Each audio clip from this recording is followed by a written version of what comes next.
I'm Brad Gieske. Thanks, Mike, for the introduction.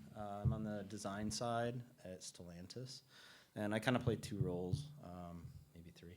I lead up Ram UX, I lead up Dodge UX from a brand perspective, as well as I have a huge job in working through advanced UX cockpit strategy for Stellantis for all 14 brands. And as Mike mentioned, really our goal at Stellantis is, and my job primarily along with the team collectively, right, there's a good sized team behind all this, is really helping create the future of automotive UX. So for one, obviously if I shared everything that we're doing at Stellantis, I'd probably be fired before I even got out the door.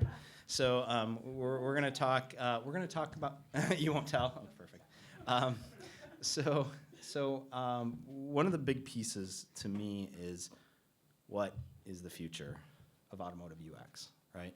So there's a lot of baseline technologies and things like that, and it kind of takes all of us, and we're going to kind of dive into some of that. So first off, I want to start with the collaborative skill sets. So originally, from my background, our UX team started with maybe 3 people back around 2007 timeframe, working on a show car called the Chrysler NV, which was way ahead of its time. And since then, the skill sets have built up dramatically, right? And not surprisingly, as this is a very diverse area, very much growing, the technology and technologies are finally getting to the point where we're in a stage that some of our dreams are becoming realities, which is cool. Because before that, I'll be honest, when we worked on the show car and stuff, we were coming up with all these storyboards, and people were like, what the hell? I'm going to run the other way as fast as I can because I don't even know how to do what you want to do. And to give you an idea, we had an iPhone 1 at the time, and we actually connected it to the car and had it roll down the windows and all these things. And people were like, whoa, what are you doing? You know, why would you do it? And well, wait, no, this kind of makes sense, but how the hell are you going to do it, right? So ultimately, this shows where the skill sets are, and I borrowed this from, I can't read his name, I'm sorry, I apologize, but there's a gentleman, pardon? That guy there, yeah. He put together this really amazing chart, and I can't do it any better than him, so if I can get his name, by the way. But ultimately, user experience design is kind of this big piece here, and we have a lot of other groups, such as human factors, ergonomics, architecture, computer science, a lot of other areas that come into this, as well as you'll see that interface design and interaction design is a smaller subset of user experience design. So for me, user experience design is well beyond displays. It's well beyond just the normal content that we find in our smartphones. And we have a challenge in the automotive space that nobody else has. We control the entire environment. Think about that. Your home doesn't do that. Your phone doesn't do that. So we have a captive audience, and with that captive audience, we have to think through what are the experiences? How can we create a great experience for our customers? How can that experience scale? How can it evolve? How can it grow? And with that, it's extremely, extremely, extremely challenging, and thus we need all these skill sets, right? There's motion designers on here. There's visual designers. There's sound designers. There's you name it, it's up here. And of course, Dan, as I pass it over to him here in a couple slides, he and his team and the collective team is a huge, massive part of this because they make it for real, right? So we kind of dream it up, they make it for real, and together we kind of collaborate. And I think that's the type of environment that I think Covisa is about, and very, very excited to be part of this and helping guide, learn, listen. You know, I don't think any one of us is an expert at everything, and nor will we ever be. And it takes all of us. It takes the full group. So some of the key pieces to create a multimodal immersive experience is really, really simple. It's all about inputs and outputs. So there's a lot of technology and technologies that exist out here. And by the way, this chart will change over time, and it's going to grow, and things will get replaced. However, touch modality, obviously, we all live with phones, smartphones. They're all touch devices, right? So that's a very immediate way to interact with things. Steering wheel, all touch. Having your hands on the wheel, eyes on the road, which is one of the mottos that we have at Stellantis for non-autonomous vehicles. Integrating sound, working through having sound input in, right? Voice, this can go beyond. Identification, biometric identification, where you're seated in the car and how can you personalize an experience. Access, of course, making sure that the right people have the right access to the right information, very important. Gaze, there's a lot of opportunities in the gaze world and taking information from what you're seeing. Gestures, of course, as we know in the automotive space, it's even gone to the point of air gestures, and of course there's always the other hand gestures, unfortunately, that happen. That's really not part of Stellantis or anybody, but that's the reality that we deal in, right? We have to make sure that we're connecting our customers to the world around them safely, and hopefully provide an experience so they're not getting grumpy and annoyed sitting in traffic, for instance. And ultimately pushing the boundary, brainwaves, right? How cool would it be if the car just listen to what you did, what you're thinking, right? Maybe that might be scary, but we'll see, and that's a good topic, right? Outputs, it's outputting information. So one of the gentlemen that worked on our team, one of our original members, he's since retired, John Matthews, some of you may know him. He shared with me something that was really pretty novel. He's like, you know what? The cluster, the digital speedo area, it's the eyes of the soul into the soul of the vehicle. And I thought about that. I'm like, yeah, you're kind of right. You're looking at it all the time. You stare at it all the time. It's how it's one of the main areas that the vehicle communicates back to you. And for years it's been that. Obviously it's evolving some into projection down there with heads-up displays and things of that nature. But ultimately it's about giving you those outputs. Again, sound, huge part. So I had the pleasure of working on a team where we worked on a fun show car last year called the Dodge Daytona concept, where what would a muscle car sound like when it turns and becomes battery electric, right? What are the opportunities there?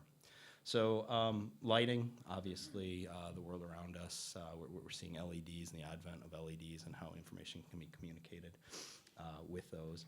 Haptic devices, getting feedback. We all have hands.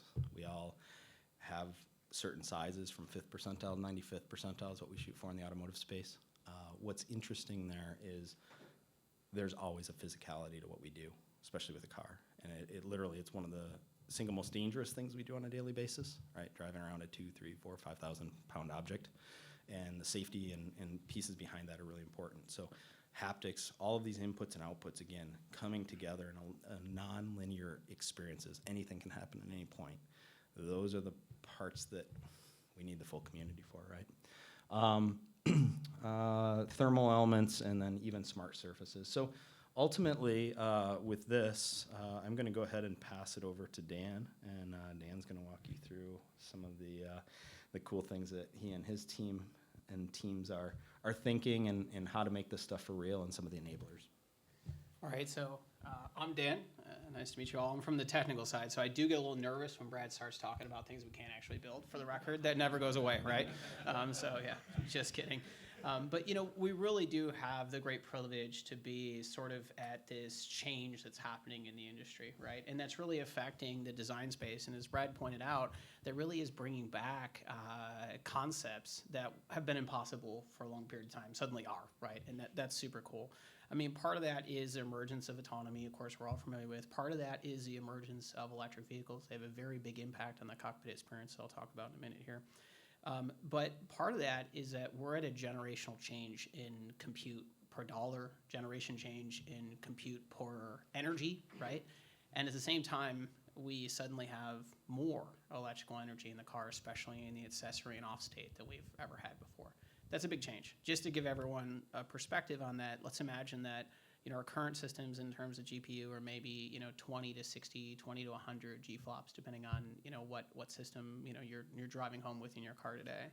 And yet on our immediate roadmap and immediate development, we see systems that are in the multiple teraflops, let's call it, right?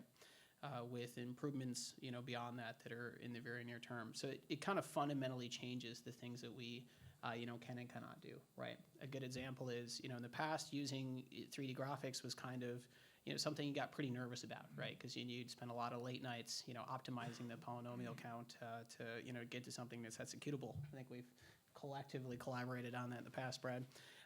Now it's kind of a little bit different, right? We have a lot more capability than we did. So just talking through some of those big trends, certainly ADAS and autonomy coming into the vehicle and seeing L3 really become real. I know we've talked a lot as an industry about what's going to happen when cars are fully autonomous, et cetera, and obviously that's farther out than I think many of those conversations were focused on, but L3 is real. L3 is now, right? We really are talking about the fundamental change from the user having to pay attention all the time to the driving experience to not. That part really is right now. Now they have to be able to take that back over it within 10 seconds, and it's certainly not a completely autonomous experience, but we really are acting on what is the reaction in the cockpit experience to the L3 autonomous use cases right now.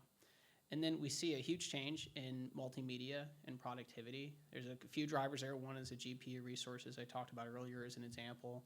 Another is a huge change in connectivity, both the number of vehicles that are connected, the speed of that connectivity, and the price of that connectivity for the users. We suddenly can bring a lot of content into the vehicle that we couldn't before. And then, the final thing is that we're able to bring both sensor-based AI, activity-based AI, contextual AI, et cetera, into the edge in a way that really couldn't before. A good example of that is a big change in the input interfaces that Brad showed earlier.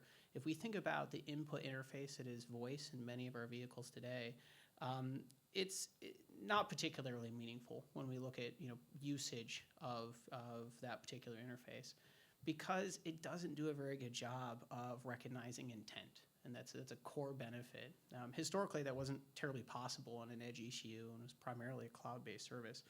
We're seeing that same AI-based NLU really available at the edge now, right? It's a fundamental interface change, and I would certainly submit that as we look at the current generation versus a future generation, I bet if we go to the same conference here 3 or 4 years from now, most people on their drive home will actually leverage their voice recognition system in the car, where I'd guess that most of you are probably not going to leverage your voice recognition system in the car today, right? So there's some fundamental changes. For me, it's super exciting because technology is putting us in a situation where we really do have the opportunity to reinvent what these experiences are like, right, for our users. Where right now, there's a lot of different strategies in automotive, but they kind of culminate around some core truths that have been true for a long time and are well understood.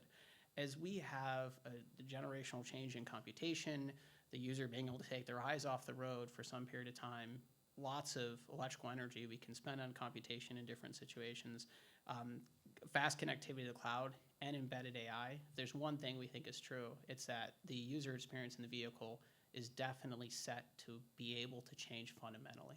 And so this work stream kind of focuses on what is that change going to look like, at least to the point that we can share it, right?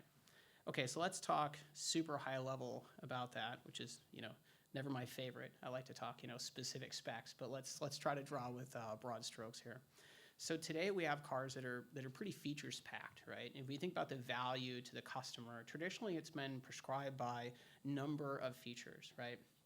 Well, I'd certainly highlight the WS. I don't know if you've ever been in a fully loaded WS, but oh, thank you. Sorry, that doesn't translate. Appreciate that.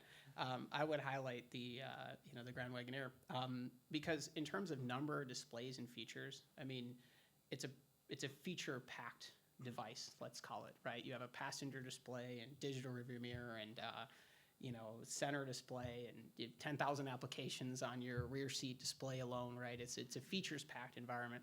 I would compare that to 15 years ago when we were all collecting our local music, right? and just collecting songs, and everyone wanted to get as many songs as possible, right? That's how you would judge your music collection. I think I ended up with like 350 gigs of songs, you know. Process of finding the one you want, of course, was, you know, not terribly easy. But that's how you judge success. How many features do I have in my car, right?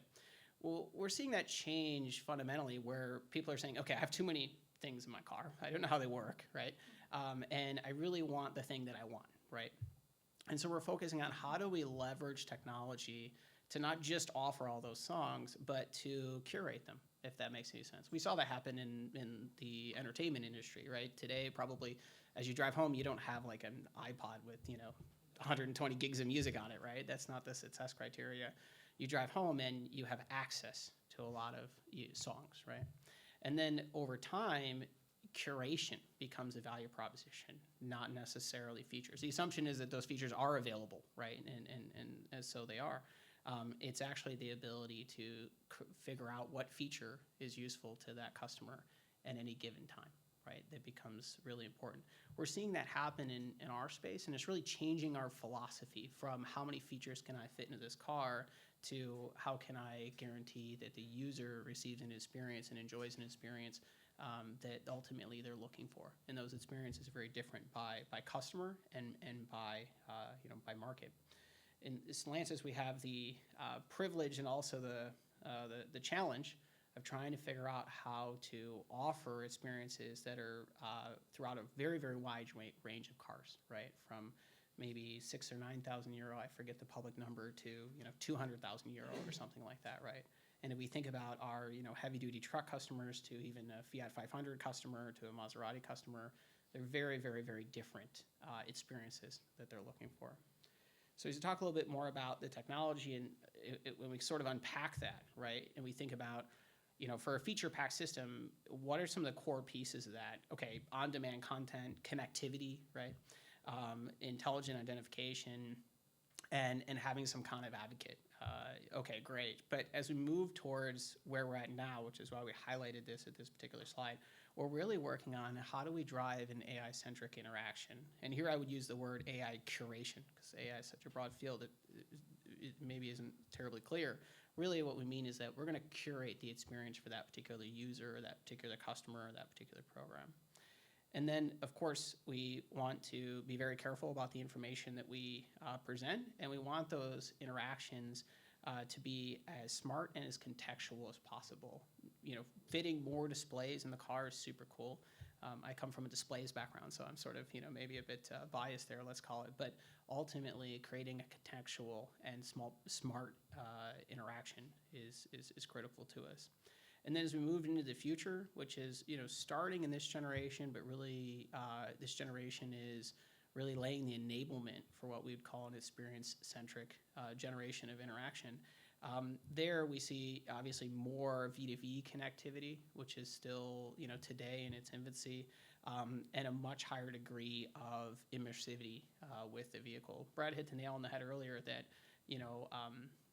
our vehicle experience is holistic in general, right? In a way that you're sitting in your living room or playing in your phone is not. We actually the other day had a driving game that we're playing in a car, and somebody joked, this is the best driving simulator I've ever played with, right? Because, well, it's car, right?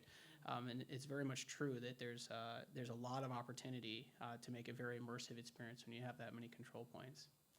So next, I wanted to show a video with some of the different brands and some of the different vision that we have for some of our different brand cockpit experiences. But before I do, I want to highlight a few things. Number one, you'll notice that those experiences are pretty different, right? But number two, you'll also notice that they involve many of the same core pieces, core and enablement, right? And some of the same core foundational elements. The big challenge, of course, is how do you build and differentiate, but also make something that's buildable, maintainable, updatable, etc. And leveraging the same core components is how we do that.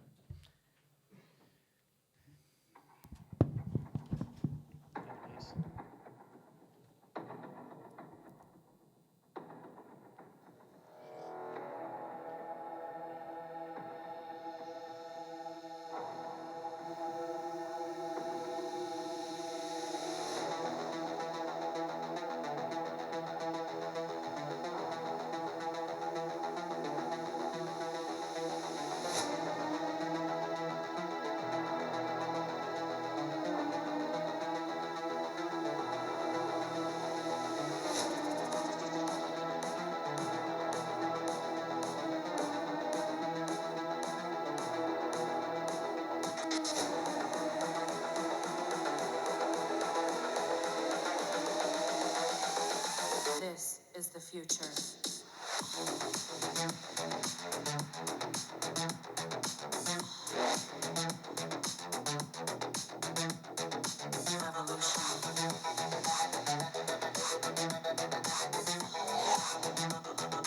This is the future.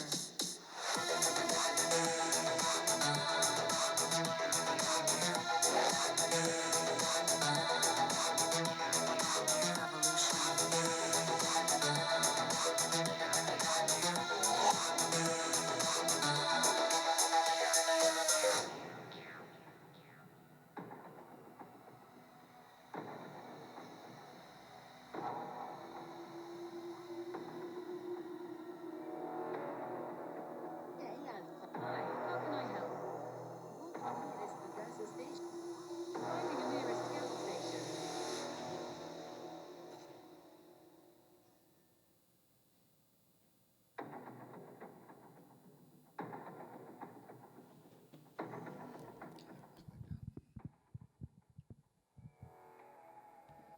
All right, thank you. Brad, it's your turn. Awesome. Thanks, Dan.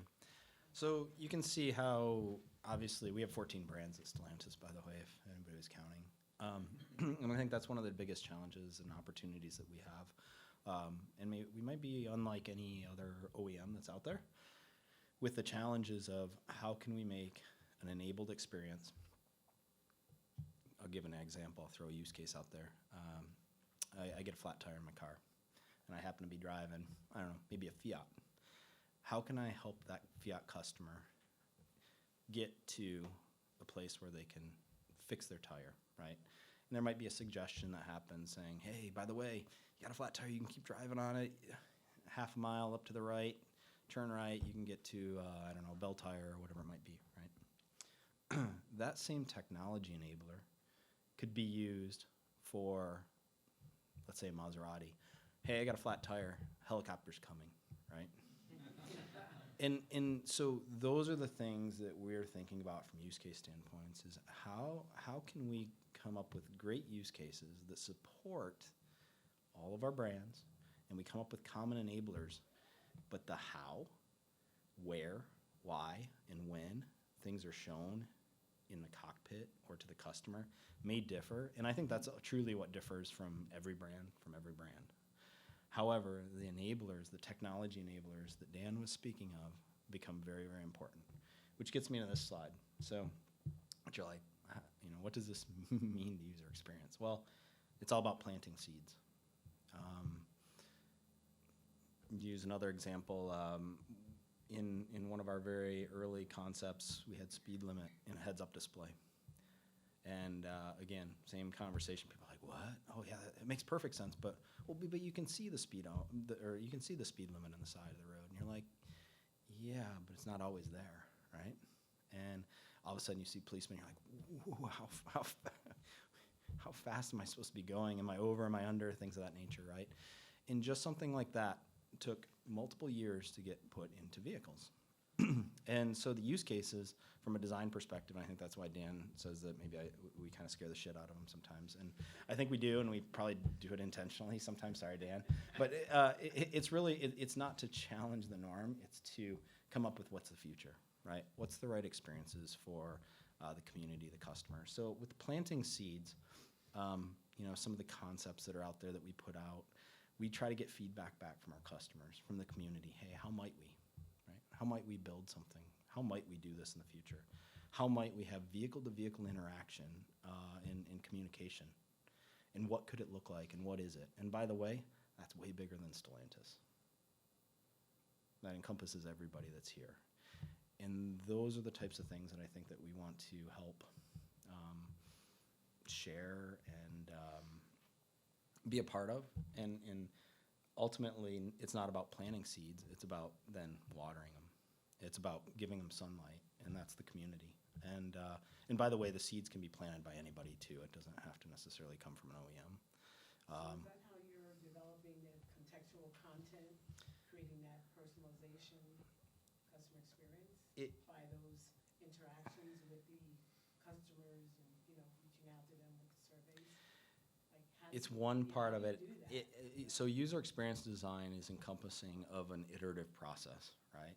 We kind of like create use cases, come up with ideas, plant the seeds, figure out what the problem is. I think that that's one of the biggest challenges in experience is a lot of people want to come to solutions. You can come to a solution to any problem. The question is the problem accurate? Is the problem helpful? And It doesn't speak to me as this particular customer, so. Correct. How are you enhancing my user experience? exactly, and it's different for everyone. But there's a lot of pain points that people have, and through testing and putting these things out there and getting feedback back constantly, you're able to refine it. We're able to understand truly what the problems are, truly how we then hopefully can solve them and fix them.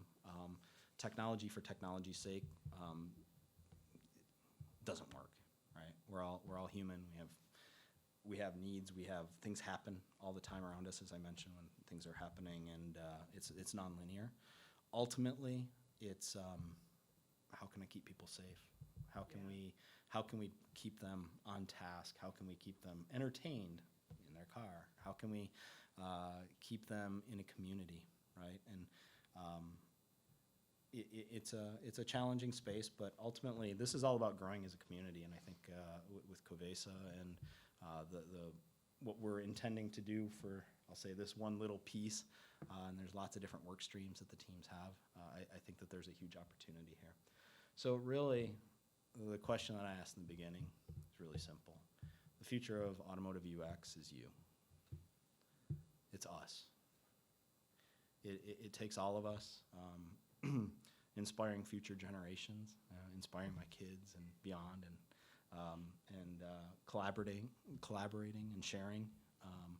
Again, not necessarily proprietary information, because that's the how and some of the details that I was mentioning, but there's a lot of baseline pieces that have to be there. There's those baseline enablers that Dan went over that become so key, because otherwise we'd be stuck with, 320 gigs of music on your phone. Hey, I still have that music. All right. So otherwise we'd all be figuring out how to break into Dan's computer and using his music service, and always being willing to grow. I think that we have to be very, in design, I like to say this, we have to be very kid-like. We also have to create meaningful experiences that are timeless. I'm going to leave it at that, because this is not necessarily timeless. But a car lives for a long time, and that is a significant challenge, again, that we have to think through and figure out 10 years, 15 years, 20 years from now, how can the experience of getting in that vehicle be special? And it's not necessarily digital experiences, it's the entire experience, right? So with that, I think we got another, oh, there we go. I'll give it back to you. Yes, what we have, first of all, you see why I'm so excited that Stellantis has given the approval for both Dan and Brad to be part of our key thought leadership of this new group. We'll give you this too also in another email, but this basically is the wiki page that talks about the abstract of what this whole group is going to be working on and moving forward. So if everyone's done trying to capture it. So really, my message I'm ending with, thank you. I want you to stay tuned.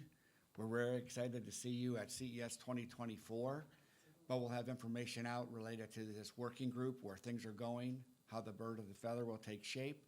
And once again, if different startups and different stakeholders have ideas, you see how we're going to have an intelligent vetting team on how we're going to try to proceed on where we're going to go forward with those and how they're going to take shape.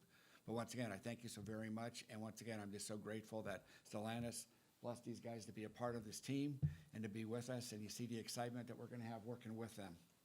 So we have from ideation through product delivery, what better combination on making something real related to looking at the future. So thank you so much, men. Excellent.